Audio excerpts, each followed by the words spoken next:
Welcome. A judge formally ordered the dismissal of all criminal charges against Dominique Strauss Kahn on Tuesday, but he said his order would be stayed until an appellate court decides whether a special prosecutor should be appointed. Here to discuss this is Judge Eugene Hyman, host of the Family Law Channel here on the Legal Broadcast Network, taking time out of his busy day of appointments.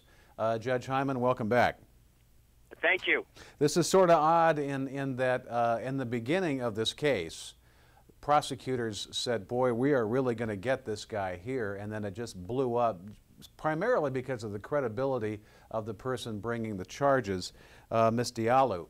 So talk about how this causes difficulties for everybody involved here. Well, of course, first of all, the prosecutors would not have filed the charges if they didn't feel that they could prove the case beyond a reasonable doubt, which is the standard of proof in all criminal cases, both state and federal. They have an ethical obligation not to bring cases that they don't think that they can prove beyond that high standard.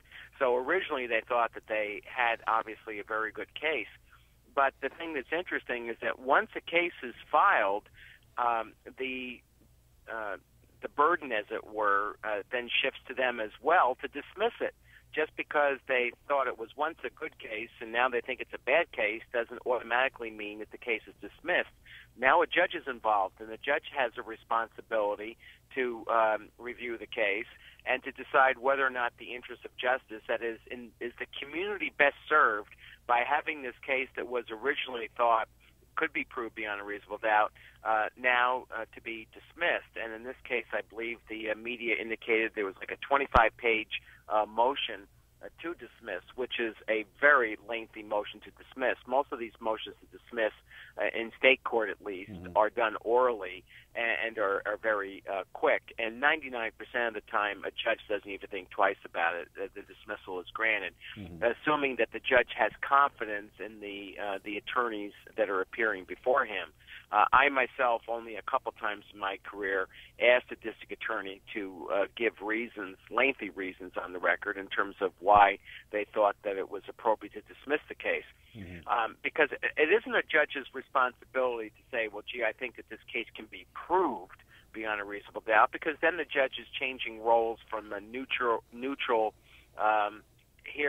decision maker to advocate. The judge's responsibility is to say whether or not the public has such a strong interest in a particular case that the evidence, depending upon how the fact finder decides, that the case might be proved, and the interest of justice is best served by having the case tried before a fact finder, whether it be a judge or a jury, and decision thereafter made. There's an extremely famous case in California, the Hillside Strangler in Los Angeles, where the district attorney at the time felt that he could not prove the case, and this person was accused of multiple homicides for which they were originally seeking the death penalty. And the judge heard all of the reasons why the DA wanted to dismiss the case and felt that the case should be tried. The DA refused to go forward. The judge removed the district attorney, appointed the attorney general. The attorney general prosecuted the case. Convictions were obtained, and the person received a death penalty. The DA thereafter lost the election and was removed, and the judge in that particular case, Judge Ron George, went on ultimately to become the Chief Justice of the state of California. So those kinds of things potentially happen. Now, also, one thing that's unique to state judges in most states is that they're elected or face retention elections. And sometimes that also is a factor, because the media indicated that women's advocates groups are involved, and they're trying to petition the court not to dismiss the case, and because they have concerns that if the case is dismissed, that somehow that might have a chilling effect on these kinds of cases, which are always difficult anyway. But that's not a consideration, in my view, that a judge needs to consider. It's whether or not the case can be proved beyond a reasonable doubt, and is the DA reasonable in believing that they can't prove their case? Put yourself in the position of this judge here. So, you know, the prosecution says they have a pretty good case. Is the judge pretty angry here, going, you know, your star witness here, you didn't check out her credibility before the charges were brought, because even though this guy on the surface doesn't look to be that reputable, I'm talking about Dominique Strauss Kahn, you know, he's been dragged through the mud here for what apparently now is no apparent reason. So what is the judge doing right now? You know, in this particular case, I wouldn't be upset. Mm-hmm. Because I really think that everyone acted appropriately. Right. I agree with you that if it's something that with just a little bit of effort they would have known or should have known, could have known, that'd be something else. I'd also would have been concerned if this information were readily available. This person was dragged through the mud and mm-hmm. lost their current position, and of course this person was going to run for national office of president, and now that's over.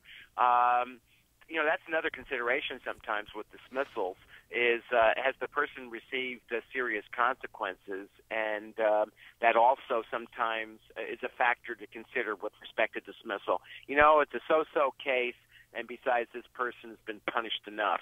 Now, mm-hmm. that isn't something that anyone would ever state on the record in right. terms of a factor to consider.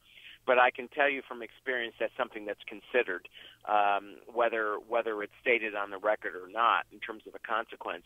But in this case, I think that the district attorney acted reasonably, because remember, they have to act quickly once an arrest is made. They have a limited time window in terms of presenting this case to a grand jury, in terms of getting an indictment. Of course, in most cases, a grand jury will do as the prosecutor requests with respect to an indictment. But I have read nothing in the media that would suggest that ultimately the information that they received was something that they should have had initially, that should have been presented to the grand jury, or that this was really something that was foreseeable. I think that this was a legitimate surprise, and that they're acting appropriately based upon the information that now has come to light. You know, another concern that I would have would be that given what a high-profile case this is, and given the fact that so much information has come out about Strauss Kahn, with respect to his love of women and the like, I'd be concerned that he might be convicted just based upon all of this inadmissible evidence. And as a judge, if the DA is expressing concerns about the truthfulness of their primary victim, I'd be more apt to dismiss the case, because I'd be concerned about so much publicity that's been out there. As can 12 people unring the bell and really decide the case based upon the evidence in the courtroom as compared to the evidence of public opinion? Well, we appreciate your expertise here again. Fascinating stuff. Thank you, Judge. Thank you. You are watching the Family Law Channel, an affiliate of the Legal Broadcast Network.